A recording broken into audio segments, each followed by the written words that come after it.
Parmi donc les cellules immunitaires inflammatoires recrutées au cours donc de l'hypersensibilité de type 2, c'est les PNN et les macrophages, monocytes macrophages. Donc les PNN s'activent par le biais donc, de récepteurs CR1, CR3 et CR4 et par conséquent ils sont capables d'interagir avec le C3b. Bien sûr, après l'activation de complément, on a le C3b qui se dépose sur des cellules ou là, sur une matrice extracellulaire. Donc, ces PNN, ils vont s'activer via ce contact par le récepteur au complément CR1, CR3 ou la CR4. Comme elle peut s'activer aussi par leur FC récepteur, donc les récepteurs aux immunoglobulines. Ils ont deux types de récepteurs, le FC gamma récepteur 2A et le FC gamma récepteur 3. C'est une IgG. Donc l'activation, grâce à ces deux molécules, qu'ils soient le C3b ou l'immunoglobuline, il va y avoir l'activation des PNN. Il va y avoir l'activation des polynucléaires neutrophiles, ce qui va entraîner donc l'induction de l'explosion respiratoire et par conséquence la génération des dérivés oxygénés et des radicaux libres. Il va y avoir l'activation de la phospholipase A2 et la production des prostaglandines et de leucotriènes. Il va y avoir aussi la libération des granules des lysosomes qui contient des protéases qui sont capables de détruire les protéines de la matrice extracellulaire, comme cette image. Comme il entretient, donc il y a un entretien de l'inflammation, c'est par la synthèse des cytokines pro-inflammatoires type interleukine 1, 6 et TNF. Il y a aussi donc un rôle des plaquettes au cours de cette hypersensibilité type 2, au cours de la réaction inflammatoire, bien sûr. Les IgG fixés sur les cellules endothéliales sont capables d'activer ces plaquettes par le biais de récepteurs de Fc gamma récepteur 2A qui s'expriment sur les plaquettes. L'activation plaquettaire donc, peut également être secondaire à des lésions endothéliales qui étaient provoquées par l'activation de compléments, de systèmes de compléments et l'activation des PNN. L'activation plaquettaire donc, induit la formation d'un microthrombus. Il va entraîner aussi la libération de nombreuses molécules biologiquement actives par ces plaquettes, des amines vasoactifs, des enzymes protéolytiques, des prostaglandines et des thromboxanes et des facteurs de croissance.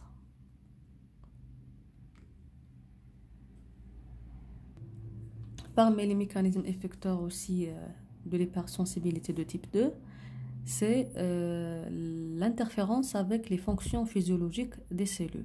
L'interférence avec les fonctions physiologiques des cellules.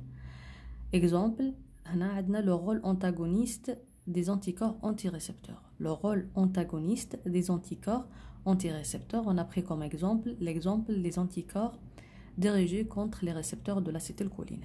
Vous êtes en train de voir la jonction neuromusculaire.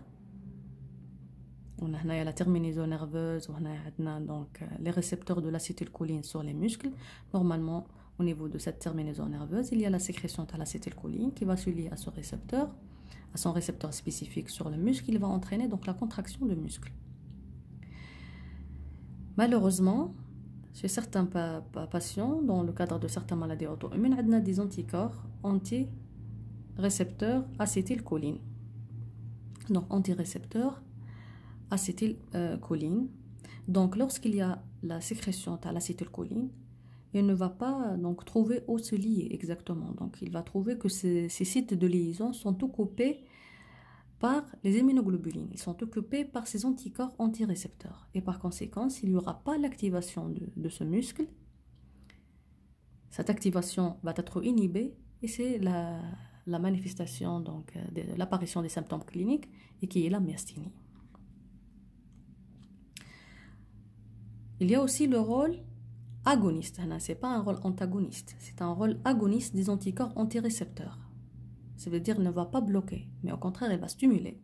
C'est l'exemple des anticorps antirécepteurs de la TSH. Normalement, l'hypophyse, il sécrète la TSH. La TSH, elle va se lier à son récepteur spécifique sur la cellule thyroïdienne.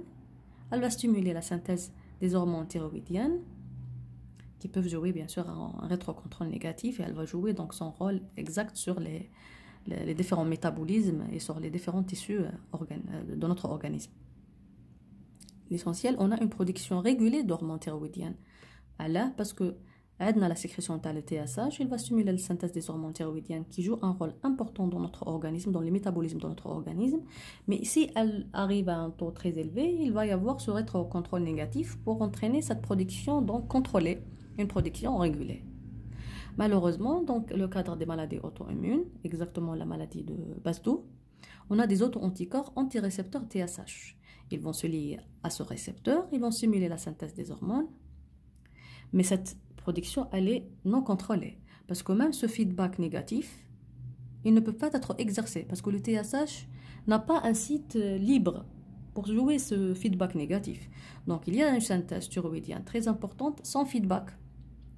Ou l'hypophyse alpha sécrétée, on va trouver le taux de TSH élevé parce qu'elle essaye de contrôler, mais vu que les sites occupés, ils ne peuvent pas donc faire ce feedback négatif ne va être pas efficace. Donc il y a une surproduction non régulée d'hormones thyroïdiennes, ici l'hyperthyroïdie, dans le cadre de maladies de Basdow.